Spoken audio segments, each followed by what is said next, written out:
Kailan ka nagiging duwag? Oh. Ay, Nathan, kailan ka nagiging duwag?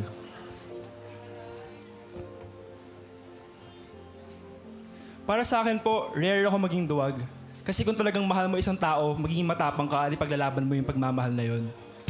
So sabi mo rare. Rare. Rare, so merong times Siguro pa din. pag- So ano yung time nga daw na nagiging ay duwag. natuduwag ako dito? Kasi kahit rare, meron Hindi pa siguro din. sa pagmamahal eh. Parang fear of heights, ganun. Ganun doon. lang. Pero sa pagmamahal, naniniwala ko kailangan matapang ka eh.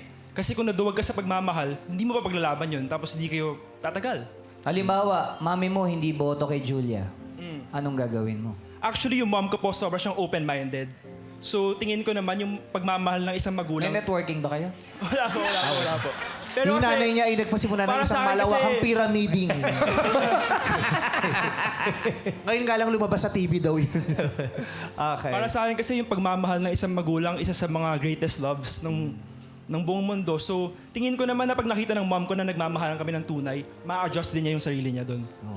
At saka nakaganda ng dynamic silang mag-iina. Yung the mere fact na dito yung nanay niya nag-cheer for you. At tapos nung sa unang kapatid mo pa. Yes. Ganda. Ganda nung support para kayo magtutropa. Opo, tropa po ba kami? I love it. Tropa mo siya. Pinapainom mo minsan. Shot puno. Oo. Oo, tinatala kang, bagal mo! Ganyan. John, ikaw naman. Ako naman naduduwag ako kapag alam kong hindi sigurado. Pero it doesn't mean na hindi ako sigurado ay aatras na ako.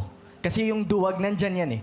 Nandyan yan. So, lahat ng kaduwagan, kailangan mo labanan. Siyempre, lalo na sa pag-ibig, siyempre, di ba? Sinabi nga ni Searchy number 1 na kapag papasok ka sa isang relasyon o ipapakita mo yung pagmamahal mo, dapat tanggalin mo yung duwag, yung pagkaduwag mo. Kailangan ready kang ilabas kung sino ka talaga.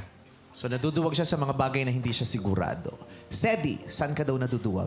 Ako naman, pag nagmamahal kasi ako, talagang all in.